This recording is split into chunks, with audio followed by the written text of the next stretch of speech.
Ouais, bonjour à tous, donc la deuxième vidéo pour le championnat de France de Mythic Battle. Donc cette vidéo je ne la fais pas avec Trevor, je la fais avec Florian, donc de Ludicaire, et on me connaît sous le nom de TPS. Voilà, Florian donc, de Ludicaire avec qui on organise en commun le championnat de France. Donc cette première vidéo de règles, en fait c'est la deuxième vidéo qu'on fait, mais cette première vidéo de règles, on va vous parler un petit peu des troupes, des nouveautés sur les troupes. Alors au niveau des troupes, donc maintenant, dorénavant, elles commencent directement sur le plateau. Donc ça permet de renforcer tous les dieux qui viennent avec des troupes, les unités qui viennent avec des troupes. Et cette modification de la règle en V1.5 permet réellement de rendre les unités de héros bien plus fortes que ce qu'elles étaient à l'origine, puisque donc maintenant elles peuvent activer très facilement les talents de leader, morale des troupes et phalange. Et ce n'est plus un handicap, puisque Pascal, comme tu le sais... En fait, moi, pour avoir fait 4-5 parties là, depuis que les règles sont sorties, c'est vraiment important que les troupes entrent en jeu. Ça change vraiment les choses que les troupes sont en jeu. T'as ton gardien qui est déjà là. Si tu fais rentrer ton dieu, tu peux faire rentrer ton dieu plus vite. Donc, tu vas chercher les unités avant qui avaient leader, morale des troupes, on s'en servait pas trop. Aujourd'hui, les troupes sont déjà sur le plateau. C'est fort d'aller chercher ces unités-là parce qu'on va jouer des doubles activations sans jouer les arts de la guerre, par exemple. Ouais. Après, tu expliquais aussi les 3 activations. Les troupes, c'est les seules unités qui n'ont que 3 activations. Donc, dans les anciennes règles, dans la V1, on était obligé d'utiliser une de leurs activations pour les déployer, donc les invoquer sur le champ de bataille. Il ne restait plus que 2 activations dans le deck pour faire quelque chose avec. C'était très limité, ça rendait très faible ton pool de cartes et tes unités. Maintenant, dorénavant, elles ont bien leurs 3 activations, elles sont directement sur le terrain. Tu vas pouvoir les jouer et faire quelque chose de tes 3 activations. Tu peux les déplacer, prendre un Amphalos, et revenir et faire quelque chose d'autre. Avant, tu ne pouvais pas. Autant je me souviens dans les parties qu'on a fait dans les tournois, moi je fuyais les troupes plus ou moins parce que je trouvais pas ça super. J'essayais de faire plutôt un dieu et 2 unités à 4. Et aujourd'hui, le dieu avec des troupes, c'est presque un first pick parce que ça te permet de refaire toujours 4-4 derrière sans payer la troupe. Ouais, tu as déjà une présence. Donc déjà, tu peux commencer à faire des choses. Si l'autre n'a pas de troupe, il n'a peut-être pas déjà le. C'est ça. Aujourd'hui, si toi tu prends des troupes et qu'enfin s'ils n'en prennent pas, tu prends le dessus parce que tu peux aller chercher une Amphalos directement. Toutes les unités comme Artemis, Pan, c'est vraiment, ça devient très très fort. Et puis, des unités comme Circé c'était vraiment très très faible comme unité parce que ces troupes handicapaient encore plus le joueur. Maintenant, Circé devient une très bonne unité, au moins une bonne unité. Voilà, ça c'était le premier ajout sur les troupes. Ouais, on va quand même rappeler je te propose que Flo, tu nous rappelles le pouvoir de leader, comment va fonctionner le pouvoir de leader et comment il fonctionne. Alors là, j'ai un leader, Pascal, c'est EAC. Ouais. Donc maintenant dans les règles 1.5, donc j'active EAC, je joue sa carte d'activation, je peux le déplacer, il se déplace de 1, une case, une zone, il est venu ici. J'ai dans les environs, dans les cases adjacentes, une troupe, je peux activer leader, puisque leader se déclenche sur une troupe adjacente. Ou sur la case. Ou sur la case si tu le veux.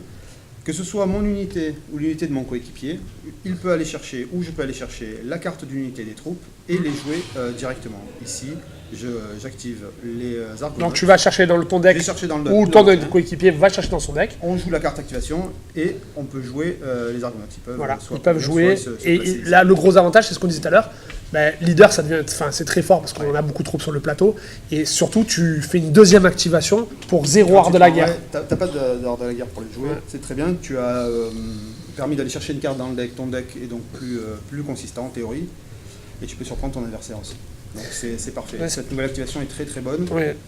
Donc on rajoute par rapport à la version 1 le fait de pouvoir faire leader sur une case adjacente, comme le faisait Léonidas. Ok, super. Et donc la dernière règle des troupes, et qui n'est pas des moindres. Ah non, elle est vraiment très très intéressante. C'est vrai, Pascal, c'est que maintenant, une troupe garde son talent tant qu'elle a au moins plus d'une unité. Si elle le perd dès qu'il ne reste plus qu'une unité. Elle perd le talent, par exemple, elle n'est plus gardien au moment où il ne reste qu'une seule unité sur le board. Donc avant, je ne sais pas si tu te rappelles, il y avait des troupes qui faisaient gardien sur un dieu. On essayait de taper en premier les troupes pour enlever une seule troupe, elle n'était plus gardien. Maintenant, tu prends par exemple des troupes comme les hoplites, il va falloir peut-être les taper 2 fois, avant qu'elles soient plus gardiens. Donc dans le même tour, tu n'iras pas forcément taper le dieu. Donc ça devient très très fort. Exactement. Et du coup, mon conseil pour le championnat de France, prenez des unités qui peuvent faire des attaques de zone en masse pour pouvoir détruire quasiment toute la troupe en une fois. Sinon, leur talent restera et les gardiens seront toujours là. Et donc ça renforce aussi plein d'unités du type de Minos qui peuvent détruire en une fois, ou la Méduse en une fois les troupes. C'est vraiment, ces modifications-là, Ça apporte le jeu, ouais, vraiment. Et rendu un intérêt aux troupes qui en avaient très peu en fait. La dernière chose qu'on va vous parler avant de terminer cette première vidéo des règles, des petits points sur les règles, c'est le cyclage. C'est quoi le cyclage, Pascal? Alors le cyclage, c'est quand un joueur doit piocher une carte et qu'il n'a plus de cartes dans son deck. Et donc là, on va faire le cyclage. Il y en a qui appellent ça le reset de deck, ok. Voilà, le reset de deck ou le cyclage. Donc je rappelle l'ancienne règle. L'ancienne règle, tout le monde piochait ses cartes, mélangeait sa défausse pour faire un nouveau deck en fait, et tout le monde repiochait 3 cartes. Donc c'était vraiment très fort parce que le joueur qui cyclait, on s'était aperçu lors des tournois, tu avais fait des statistiques. On était à 60% de victoire pour l'équipe qui cyclait. Voilà, pour l'équipe qui cyclait, donc c'était vraiment très fort parce que le joueur repiochait 3 cartes supplémentaires et finalement il n'était pas si mal que ça. Et son coéquipier reprenait tout, les adversaires aussi, mais au moins toi tu avais la main et tu avais 3 cartes de plus. Tu avais vraiment tu pouvais rejouer. Maintenant, ça a changé. Ouais, ok, c'est quoi maintenant du coup la règle? Du coup, la règle, c'est que tu vas. La personne qui fait cycler va pouvoir piocher, fait piocher tout le deck à tous les autres joueurs, mais ne pourra remonter sa main que s'il a moins de 3 cartes jusqu'à 3 cartes. Jusqu'à 3 cartes. Si j'ai une carte, j'en pioche 2. Si j'en ai 3, qu'est-ce qui se passe? Tu pioches rien. D'accord. Voilà. Si tu as un 4 pareil, tu pioches rien. Du coup, ça rééquilibre et tu as peut-être moins envie de. Tu as moins envie de faire cycler, voilà. Moins envie de faire cycler. Donc ça permettait de cycler très vite son deck et en plus donc de repiocher 3 cartes, et c'était vraiment des cartes à valeur ajoutée puisqu'on avait des gros monstres. Maintenant, si tu fais ça, tu vas être handicapé et peut-être avantager tes adversaires.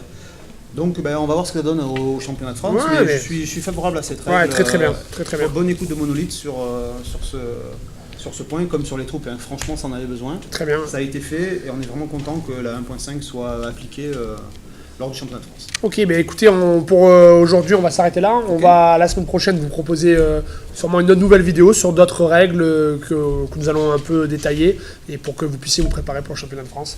A plus, Florian. Allez, à plus à tous, à la semaine prochaine. Ciao Pascal.